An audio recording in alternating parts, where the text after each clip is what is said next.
நாகர்கோவிலில் ரோந்து பணியில் ஈடுபட்டிருந்த ஏஎஸ்பி வாகனத்தின் மீது கல் வீசிவிட்டு பைக்கில் தப்பிய 4 இளைஞர்கள் கைதாகினர்.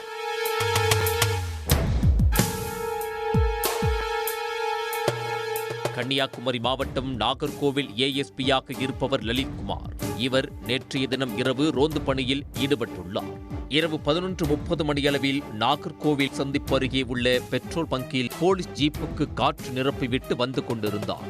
அப்போது அந்த வழியாக எதிரே 2 பைக்கில் வந்த 4 பேர் திடீரென ஏஎஸ்பி வாகனத்தை வழிமறித்தனர். போலீஸ் என்றால் எங்களை பிடிப்பாயா என கேட்டு அவதூறாக பேசியுள்ளனர். உடனடியாக ஏஎஸ்பி மற்றும் வாகனத்தில் இருந்த போலீசார் அவர்களை கண்டித்தனர். அப்போது வாகனத்தில் வந்தவர்களில் ஒருவர் கீழே கிடந்த கற்களை எடுத்து ஏஎஸ்பி வாகனத்தின் மீது வீசினார்.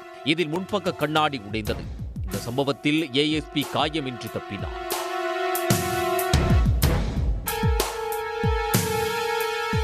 இதையடுத்து போலீசார் அவர்களை பிடிக்க முயன்றபோது மீண்டும் கற்களை எடுத்து காட்டி கொலை மிரட்டல் விடுத்துவிட்டு தப்பினர்.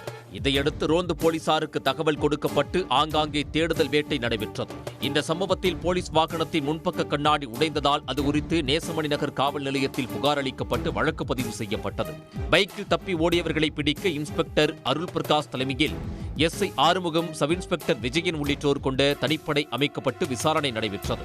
தனிப்படையினர் நடத்திய விசாரணையில் ஏஎஸ்பி வாகனத்தின் மீது கல் வீசியது தக்கலை அருகே உள்ள மணலிக்கரையைச் சேர்ந்த சகோதரர்கள் கார்பின் ஜோஸ், சலின் ஜோஸ், குருந்தன் கோட்டையைச் சேர்ந்த ஜெனிஸ், வெள்ளிச்சந்தை பகுதியைச் சேர்ந்த அப்பு என்பது தெரிய வந்தது. இவர்கள் நால்வரையும் போலீசார் நேற்று கைது செய்தனர்.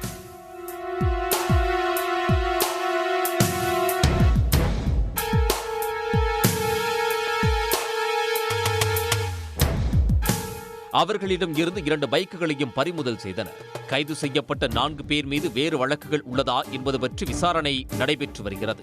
நாகர்கோவிலில் ரோந்து சென்ற காவல்துறை அதிகாரியின் வாகனம் மீது கல் வீசிவிட்டு பைக்கில் தப்பிய 4 பேர் கைது செய்யப்பட்ட சம்பவம் அங்கு பரபரப்பாக பேசப்பட்டது. உடனுக்குடன் செய்திகளை தெரிந்து கொள்ள சன் நியூஸ் பெல் ஐகானை கிளிக் பண்ணுங்க.